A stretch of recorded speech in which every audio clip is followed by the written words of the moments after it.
Hello guys, ಇವತ್ತು ನಾನು ನಿಮಗೆ ತೊಂಡೆಕಾಯಿ ಪಲ್ಯ ಯಾವ ರೀತಿ ಮಾಡೋದು ಅಂತ ಹೇಳ್ಕೊಡ್ತಾ ಇದ್ದೀನಿ. ಮೊದಲಿಗೆ ತೊಂಡೆಕಾಯಿನೆಲ್ಲ ನೀಟಾಗಿ ಕಟ್ ಮಾಡಿ ಒಂದು ನೀರಲ್ಲಿರೋ ಪಾತ್ರೆ ಒಳಗಡೆ ಹಾಕ್ಕೊಬೇಕು. ನಿಮಗೆ ಯಾವ ಶೇಪಿಗೆ ಬೇಕೋ ಕೆಲವೊಬ್ಬರು ರೌಂಡ್ ಶೇಪಲ್ಲಿ ಕಟ್ ಮಾಡ್ಕೊತಾರೆ. ನಾನಿವಾಗ ಸ್ವಲ್ಪ ಉದ್ದನೇ ಕಟ್ ಮಾಡ್ಕೊತಾ ಇದ್ದೀನಿ. ನೀಟಾಗಿ ತೊಂಡೆಕಾಯಲ್ಲಿ ಸ್ವಲ್ಪ ನಾರಿರುತ್ತೆ, ಸೊ ಆ ನಾರೆಲ್ಲ ಹೋಗೋ ಥರ ಚೆನ್ನಾಗಿ ತೊಳ್ಕೊಬೇಕಾಗುತ್ತೆ. ತೊಳ್ಕೊಂಡು ನಾವು ಇಟ್ಕೊಳ್ಳೋಣ ಸೈಡಲ್ಲಿ. ಅದಾದ ನಂತರ ಒಗ್ಗರಣೆಗೆ ಈರುಳ್ಳಿನ ಬಂದು ಸಣ್ಣದಾಗಿ ಹೆಚ್ಕೊಬೇಕಾಗತ್ತೆ. ಅದು ಅಷ್ಟು ದೊಡ್ಡದಾಗಿದ್ದರೆ ಚೆನ್ನಾಗಿರಲ್ಲ, ಸೊ ಸಣ್ಣದಾಗಿ ಹೆಚ್ಕೊಬೇಕು. ನೆಕ್ಸ್ಟ್ ನಾನಿಲ್ಲಿ 3 ಟೊಮ್ಯಾಟೋನ ತೊಗೊಂಡಿದ್ದೀನಿ. ಟೊಮ್ಯಾಟೋನು ಅಷ್ಟೇ ತುಂಬ ಸಣ್ಣದಾಗಿ ಹೆಚ್ಕೊಬೇಕು. ಅದು ಬಾಯಿಗೆ ಸಿಕ್ಕರೆ ಅಷ್ಟು ಚೆನ್ನಾಗಿರಲ್ಲ, ಅದಕ್ಕೋಸ್ಕರ ತುಂಬ ಚಿಕ್ಕದಾಗೆ ಹೆಚ್ಕೊಬೇಕಾಗತ್ತೆ ಟೊಮ್ಯಾಟೋನು.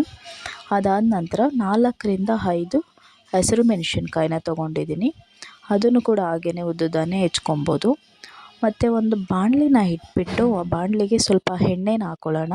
ಎಣ್ಣೆ ಕಾಯ್ದ ನಂತರ ಅದಕ್ಕೆ ಸಾಸಿವೆ ಮತ್ತು ಕರಿಬೇವು ಸೊಪ್ಪು ಮತ್ತು ಹೆಚ್ಚಿಟ್ಕೊಂಡಿರ್ತೀವಲ್ವ, ಅದಾದ ನಂತರ ಹಸಿರು ಮೆಣಸಿನ್ಕಾಯಿ ಮತ್ತು ಈರುಳ್ಳಿ ಇಷ್ಟನ್ನು ಹಾಕಿ ಚೆನ್ನಾಗಿ ಒಂದು ಫ್ರೈ ಮಾಡ್ಕೊಬೇಕಾಗತ್ತೆ. ಈರುಳ್ಳಿ ಸ್ವಲ್ಪ ಸಾಫ್ಟ್ ಆಗೋವರೆಗೂ ಫ್ರೈ ಮಾಡ್ಕೊಳ್ಳೋಣ. ಅದು ಫ್ರೈ ಆಗ್ತಿದ್ದಂಗೆ ಹೆಚ್ಚಿಟ್ಕೊಂಡಿರೋಂಥ ಟೊಮ್ಯಾಟೋನ ಹಾಕ್ತಾಯಿದ್ದೀನಿ. ಟೊಮ್ಯಾಟೋನು ಕೂಡ ಸಾಫ್ಟ್ ಆಗಬೇಕು. ಸೊ ಅದು ಸಾಫ್ಟ್ ಆಗಲಿಕ್ಕೆ ಸ್ವಲ್ಪ ಸಾಲ್ಟ್ ಹಾಕ್ಕೊತಾ ಇದ್ದೀನಿ. ಸಾಲ್ಟ್ ಇವಾಗಲೇ ಹಾಕೋದ್ರಿಂದ ಬೇಗ ಈರುಳ್ಳಿ ಟೊಮೆಟೊ ಎಲ್ಲ ಸಾಫ್ಟ್ ಆಗುತ್ತೆ. ಹಾಕಿದ ನಂತರ ಈಗೇನು ತೊಳೆದು ಇಟ್ಕೊಂಡಿದ್ದೀವಲ್ವ ತೊಂಡೆಕಾಯಿ, ಅದನ್ನು ಹಾಕ್ಕೊಂಡು ಚೆನ್ನಾಗಿ ಮಿಕ್ಸ್ ಮಾಡ್ಕೊಬೇಕು. ಎಲ್ಲ ಚೆನ್ನಾಗಿ ಮಿಕ್ಸ್ ಮಾಡಿದಾದ ನಂತರ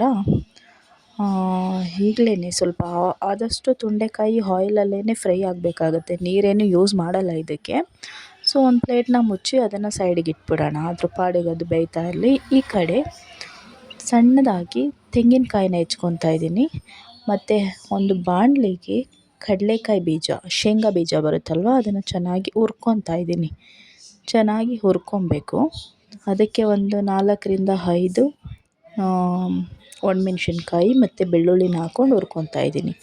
ಅದು ಮತ್ತು ಕಾಯಿ ಎಲ್ಲನೂ ಮಿಕ್ಸಿ ಜಾರ್ಗೆ ಹಾಕ್ಕೊಂಡು ಅದನ್ನು ಪೌಡರ್ ಅದಕ್ಕೆ ಮಾಡ್ಕೊಬೇಕು.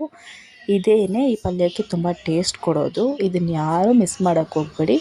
ಇದನ್ನು ತೊಂಡೆಕಾಯಿ ಬೆಂದಿರುತ್ತಲ್ವ ಅದಕ್ಕೆ ಹಾಕಿಬಿಟ್ಟು ಮಿಕ್ಸ್ಚರ್ನ ಚೆನ್ನಾಗಿ ಒಂದು ಮಿಕ್ಸ್ ಮಾಡಿ, ಚೆನ್ನಾಗಿ ಮಿಕ್ಸ್ ಮಾಡಿಕೊಂಡು ಇನ್ನೊಂದು ಸ್ವಲ್ಪ ಬೇಯೋವರೆಗೂ ಬಿಟ್ಟರೆ ತೊಂಡೆಕಾಯಿ ಪಲ್ಯ ರೆಡಿ. ಇದನ್ನು ನಾವು ಚಪಾತಿ ಮತ್ತು ಪೂರಿ ಅನ್ನಕ್ಕೂ ಸೈಡ್ಸ್ ಆಗಿ ತಿನ್ಬೋದು. ತುಂಬ ಚೆನ್ನಾಗಿರುತ್ತೆ ಟೇಸ್ಟು. ಒಂದು ಸರಿ ಟ್ರೈ ಮಾಡಿ ಮನೇಲಿ.